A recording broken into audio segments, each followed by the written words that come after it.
Breakfast meeting ಮೂಲಕ CM Siddaramaiah ಹಾಗೂ DCM DK Shivakumar ಅವರು ಒಂದಾಗಿದ್ದಾರೆ. ಮಾಧ್ಯಮಗಳು ವಿನಾಕಾರಣ ಗೊಂದಲ ಸೃಷ್ಟಿಸುತ್ತಿವೆ ಎಂದು ಶಾಸಕ ಎಸ್ಆರ್ ಶ್ರೀನಿವಾಸ್ ಗುಬ್ಬಿಯಲ್ಲಿ ಅಭಿಪ್ರಾಯಪಟ್ಟಿದ್ದಾರೆ. ಗುಬ್ಬಿ ತಾಲೂಕಿನ ಪ್ರಭೋನಹಳ್ಳಿಯಲ್ಲಿ ಕನಕದಾಸರ ಪುತ್ಥಳಿ ಉದ್ಘಾಟನೆ ಬಳಿಕ ಮಾಧ್ಯಮಗಳ ಜೊತೆ ಮಾತನಾಡಿದ ಅವರು, ಮುಖ್ಯಮಂತ್ರಿ ಹುದ್ದೆ 2.5 ವರ್ಷ ಅವಧಿಗೆ ಒಪ್ಪಂದವಾಗಿದೆ ಎನ್ನುವುದೇ ಅನುಮಾನಕ್ಕೆ ಎಡೆಮಾಡಿಕೊಟ್ಟಿದೆ. ಇದರ ಬಗ್ಗೆ ಕಾಂಗ್ರೆಸ್ ನಾಯಕರು ಏನೂ ಹೇಳುತ್ತಿಲ್ಲ ಎಂದ ಮೇಲೆ ಪವರ್ ಶೇರಿಂಗ್ ವಿಚಾರ ಮಾಧ್ಯಮಗಳ ಸೃಷ್ಟಿ ಎಂದರು.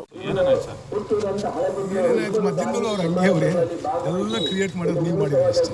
ಎಷ್ಟು ಚೆನ್ನಾಗವ್ರೆ ಈಗ ನಾವೆಲ್ಲ ಡೆಲ್ಲಿಗೆ ಹೋದ್ರೆ ನೀವು CM ಚೇಂಜ್ ಮಾಡಕ್ಕೆ ಹೋಗ್ರಿ ಅಂತ ಬರೀತೀರಾ. ನಾನೇನಾದ್ರು ಹೋಗಿ CM ಚೇಂಜ್ ಮಾಡೋಕ್ಕಾಗುತ್ತಾ? ನಮ್ಗೆ ಆ ಶಕ್ತಿ ಐತಾ?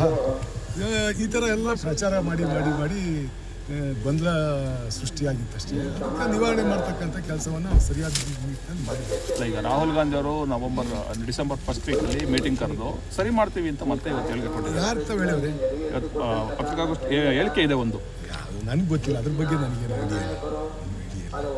ಅದು ಏನಾದ್ರು ಡಿಸೈಡ್ ಆಗಿತ್ತಾ ಸರ್? 2.5 ನಮ್ಗೆ ಗೊತ್ತಿಲ್ಲ ಕೇಳಿ ನಾವು ಏನು ಹೇಳೋದು. ನಾವು ನಿಮಗೆ ಪ್ರಾಮಾಣಿಕವಾಗಿ ಹೇಳ್ತೀನಿ, ಬೇರೆ ಥರ ಅಲ್ಲ. ನನಗೆ ಇದ್ರ ಬಗ್ಗೆ ಏನೂ ಐಡಿಯಾ ಇಲ್ಲ.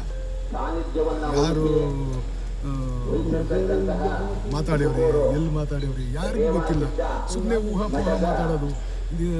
ನೀವು ಕೇಳಿರಿ ಅಂತ ಹೇಳ್ಬಿಟ್ಟು ನಾನೊಂದು ಹೇಳೋದು, ನಾನು ಹೇಳಿದೆ ಅಂತ ಇನ್ನೊಂದು ಹೇಳೋದು, ಈ ಥರ ಆಗಿರೋದು ಬಿಟ್ಟರೆ, ಈಗ ನಾವು ಡೆಲ್ಲಿಗೆ ಹೋಗಿದ್ದು ಮಂತ್ರಿಮಂಡಲ